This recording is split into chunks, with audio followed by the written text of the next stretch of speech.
The lights were blinding. The music thumped through my body, and the stage beneath my heels felt like the only thing keeping me grounded. I had danced this routine 1,000 times, yet every night it felt the same. Men sat in their chairs, drinks in hand, their eyes locked on me like I was nothing more than a fantasy brought to life. That's what I was. A fantasy. An escape. A momentary pleasure for men who came here to forget their lives, their wives, their problems. I had convinced myself that this was power, that I was the one in control, that I had them wrapped around my finger, not the other way around, but deep down, in the quiet moments when I was alone, washing off the glitter, counting crumpled bills, I knew the truth. I wasn't in control, I was lost, but I would never have admitted it. I told myself I was strong, independent, making my own way in the world. I had clawed my way out of poverty, learned how to survive, learned how to use men before they could use me. I didn't need love. I didn't need faith. I didn't need anyone. And I sure as hell didn't need God. I had been raised in church. I still remembered the hymns, the sermons about heaven and hell, the way my grandmother had whispered prayers over me at night. But those were just fairy tales. They didn't pay rent. They didn't feed me. They didn't protect me when life had thrown me into the fire. God hadn't been there when I had been abandoned, when I had been hurt, when I had been forced to grow up too fast. So why should I care about him now? I had built a life for myself, one where I called the shots. And I was fine. At least, that's what I told myself. Until the night everything changed. It was a slow night at the club. Not many high rollers, just the usual crowd. Men who came in to drink away their regrets, to pretend for a few hours that they had power over something. I had been working a private room, dancing for a man who barely even looked at me. His eyes glazed over from too much whiskey. I finished my set, took my tips, and stepped outside for some air. The alley was dark, the neon lights from the club flickering against the pavement. I pulled my coat tighter around my shoulders and leaned against the wall, inhaling a deep breath of cold night air. And then, out of nowhere, pain exploded in my chest. At first, I thought someone had attacked me, maybe a jealous girl, maybe some drunk guy I had pissed off. But as I clutched my chest, my knees buckling, I realized this wasn't an attack. This was something inside me breaking. I collapsed to the ground, gasping for air, my vision blurring. Panic surged through me. I tried to call for help, but my voice wouldn't come. I had seen men pass out from too much booze. I had seen overdoses. I had seen violence in this world I had made my home. But this was different. This was final. My body grew colder. My heartbeat slowed. The neon lights above me flickered, and then everything went black. I wasn't in the alley anymore. I wasn't anywhere. At first, I thought maybe I was dreaming, but no dream had ever felt this real. The air was thick, suffocating. I looked around, but there was nothing. No walls, no floor, no sky, just emptiness stretching forever. Then I heard it. A voice. Not loud, not booming like I had imagined God's voice would be. It was cold. You thought you owned your life. A chill ran through me. The voice didn't come from one place, it came from everywhere. Surrounding me, pressing in on me. Then I heard another sound. Whispers. Soft at first, but growing louder, and I realized they were repeating my own words. I don't need anyone. I call the shots. I don't need God. The whispers twisted them, warping my voice into something mocking, sinister. I clutched my arms, trying to steady myself, trying to find my balance, but there was nothing to hold on to. Then I saw them. Shadows, not like people, not like figures I could recognize, just shapes, moving, shifting, surrounding me, watching. I wasn't in control anymore. I never had been. And for the first time in my life, I understood what fear really was. I turned in every direction, searching for something, anything that would tell me where I was. The whispers didn't stop. They grew louder, overlapping, filling the space around me until it felt like they were inside my head. I tried to cover my ears, but the sound wasn't coming from outside. It was inside me. I didn't believe in hell. Not really. I had laughed at the idea of fire and brimstone, of demons and eternal punishment. I had told myself that if God was real, he wouldn't send people to hell. That if there was an afterlife, I would be fine. I hadn't killed anyone. I wasn't evil. I was just living my life. But as I stood in that void, surrounded by things I couldn't see but could feel, I realized something I had spent my whole life ignoring. Hell wasn't just a place. It was separation from light, from love, from God. The whispers turned into laughter, cold, mocking, endless. I squeezed my eyes shut, trying to wake up, trying to tell myself that this wasn't real. But it was real. More real than anything I had ever known. The weight of every decision I had ever made pressed down on me, suffocating. The men I had used, the money I had chased, the way I had hardened my heart against everyone who tried to love me. It all came crashing down. I had lived my life like I was invincible, like nothing could touch me. But here, in this place, I was nothing. I tried to move, but the ground beneath me wasn't solid. It was like sinking into something endless, something that had no bottom. I screamed, but my voice was swallowed by the void. Then I heard the voice again. You chose this. I gasped, shaking my head, my breath coming in short, sharp gasps. No, I whispered. I didn't know. The voice was silent for a long moment. Then, a single chilling response. You never wanted to know. A sob tore from my throat. I wanted to run, to claw my way out, to wake up. But there was nowhere to go. The shadows closed in. The laughter grew louder. And then, a light, blinding, overpowering. It didn't just appear. It exploded into the darkness, sending the shadows reeling back, their laughter turning into shrieks. I gasped as warmth flooded over me, wrapping around me like something I had never known before. And then I saw him. Jesus. I had spent my life cursing his name, rolling my eyes at people who believed in him, telling myself he was nothing more than a myth. But now, standing in his presence, I knew he was real, and he had been there all along. His eyes met mine, and for the first time in my existence, I felt completely seen. He saw every sin, every lie, every moment I had turned my back on him. He saw the girl who had been hurt, who had learned to stop trusting, who had built walls around her heart so high that not even God himself could break through. But here, in this place, there were no walls, there was no hiding, and he still reached for me. Tears poured down my face. I didn't deserve this. I had rejected him, denied him, lived my life as if he didn't exist. I had told myself I didn't need love, didn't need anyone, didn't need him. But I had been wrong. And now, standing in front of the only one who had ever truly loved me, I felt my knees give out. I collapsed at his feet. The light around him was so overwhelming, so pure, that it felt like my soul was being stripped bare. The darkness that had clung to me for years, the bitterness, the pain, the loneliness, the lies I had told myself, was burning away. I should have been afraid, but I wasn't. For the first time, I wasn't afraid of being seen. I was afraid of losing him. I had spent my life running from God, and now, in this moment, I knew there was only one thing I could say. I lifted my face, tears falling freely, and whispered the words I had never thought I would say. I'm sorry.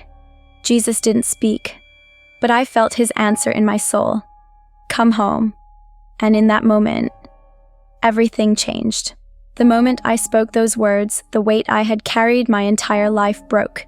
It wasn't just an emotional release, it was something far deeper, something I didn't have words for. It felt as if chains I hadn't even known were there had suddenly snapped, falling away into the void, never to touch me again. The darkness, the whispers, the feeling of being owned by my past, gone. The light around Jesus grew even brighter, but it didn't burn. It wasn't the harsh, artificial glow of the stage lights I had spent my life under. It was warm, alive. It didn't just shine on me, it shined through me. And for the first time, I understood. All my life I had been chasing something, validation, attention, money, power, whatever made me feel like I had control. But no matter how much I made, no matter how many men desired me, no matter how independent I convinced myself I was, it had never been enough. There was always a deeper hunger, an emptiness I could never quite satisfy. I had thought I was free, that I owned my life, my choices, my future. But in reality, I had been a prisoner, not just to the men who had seen me as nothing more than a body, Not just to the industry that had exploited me, but to something greater, something darker, something I had willingly given myself over to without even realizing it. I had sold my soul without even knowing it was for sale, and yet, Jesus had still come for me. He had stepped into the darkness, into the very place I had chosen to go, and pulled me out. Not because I had done anything to deserve it, but because he loved me anyway. Tears streamed down my face as I realized what had almost happened. If he hadn't come for me, if he hadn't reached for me, I would have been lost forever. I would have never escaped that darkness. And I would have only had myself to blame. I had spent my life rejecting him, laughing at him, pretending he wasn't real. But he had never stopped waiting for me. I looked up at him, barely able to see through my tears, my hands trembling as I reached toward him. "Please," I whispered. "I don't want to go back."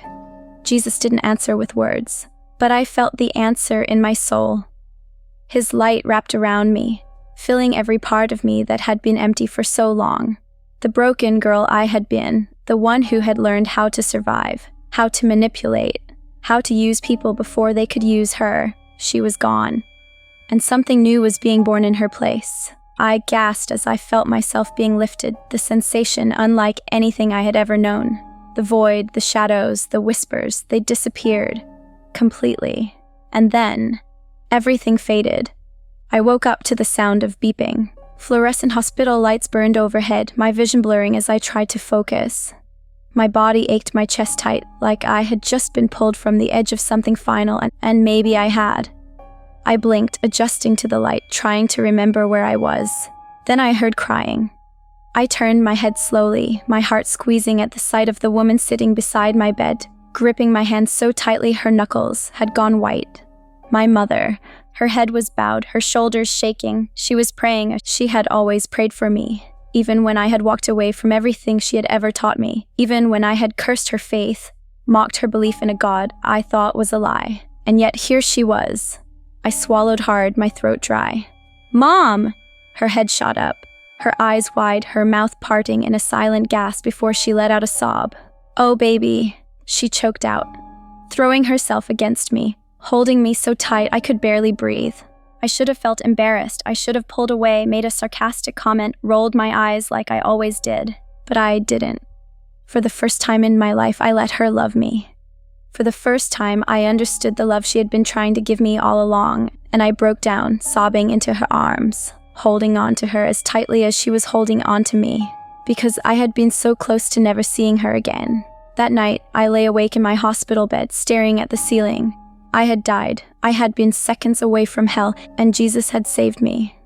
The weight of that realization was crushing, not in a way that made me feel guilty, but in a way that made me feel alive for the first time. I had been given a second chance. The question was, what was I going to do with it? I didn't sleep that night. How could I? I had just seen something that changed everything. I had died. I had stood on the edge of eternity, felt the weight of my choices, heard the voices that had waited for me in the darkness, and Jesus had saved me. The thought was overwhelming. For years, I had mocked him. I had cursed his name, rolled my eyes at people who tried to tell me about him, convinced myself that I didn't need saving. I had built my whole life around the idea that I was in control, that I was my own woman, that I didn't owe anyone anything. But now I knew the truth. I had never been in control. I had been a puppet, tangled in strings I hadn't even seen, and Jesus had cut them all at once. I turned my head, watching my mother sleep in the chair beside my hospital bed. Her face was still streaked with tears, her hands still gripping mine, even in sleep, like she was afraid I would disappear if she let go. I had spent so many years running from her, from the love she tried to give me, from the faith she had clung to so desperately. But now I knew. She had been right all along. The doctors were amazed when I was discharged just a few days later. "You're lucky," one of them told me. "We have no idea why your heart failed in the first place, but whatever happened, it's like, it just corrected itself." I knew better. It wasn't luck. It was a miracle. I walked out of that hospital a different person. I could feel it in my bones, in my soul. The old me had died in that alley, the version of myself that had lived for the stage, for the money, for the fleeting power of men's attention. She was gone. But I didn't know who I was now. I didn't know how to be this new person. All I knew was that I couldn't go back. The first thing I did was quit the club. The manager laughed in my face when I told him I wasn't coming back. "Come on, sweetheart, you'll be back in a week." I shook my head. "Number, I won't." He smirked, leaning against his desk. "And what are you gonna do without this money, huh? Go work at a grocery store? Good luck with that." I felt the heat rise in my chest, but for the first time, it wasn't anger. It was clarity. "I'd rather be broke than be a slave," I said. He stopped smirking. And just like that, I walked away, but leaving that life behind was only the first step. I had no job, no savings, no plan.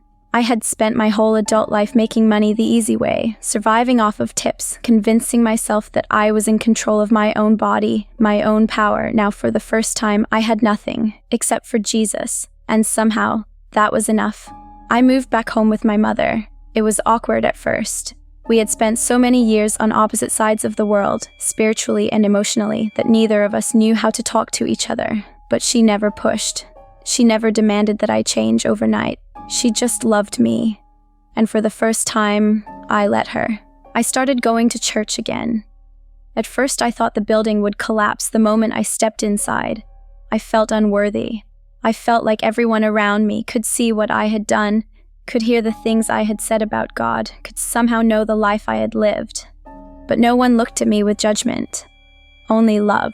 Because that's who Jesus really is. Not the angry God I had pictured in my head all those years, not the distant figure I thought had abandoned me, but a savior who had chased me into the darkness to bring me back home. The first time I shared my story, it was with a small group of women at church. Some of them had been through abuse. Some had been trapped in addiction. Some had lived lives so different from mine. Yet we all had one thing in common. We had been lost. And now, we were found. The more I spoke, the more I realized something.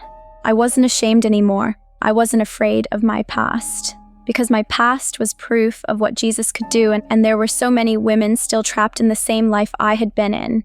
Women who thought they were free but were really chained. Women who thought they had power but were really being used. Women who thought God could never love them. I had been one of them. And now, it was my turn to go back for them.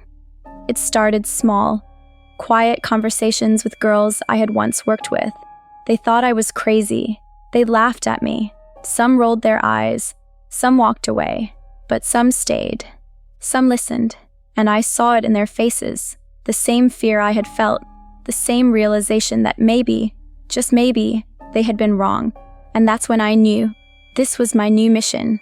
I had once danced under flashing lights, convincing myself I had power. Now I stood in the light of Christ, knowing I had purpose. I had once believed that men's attention could give me worth. Now I knew that my worth had never been theirs to give. I had once believed that my life belonged to me. Now I knew it belonged to him. One night, months after my near-death experience, I got a message. It was from one of the girls still working at the club. "I don't want to do this anymore, but I don't know how to get out." I felt tears sting my eyes as I typed back. "You don't have to do it alone. Come home." Jesus had saved me, not just from hell, not just from death, but from myself. And now it was my turn to save others. Not with judgment, not with shame, but with the same love that had pulled me out of the darkness, the love of Jesus Christ.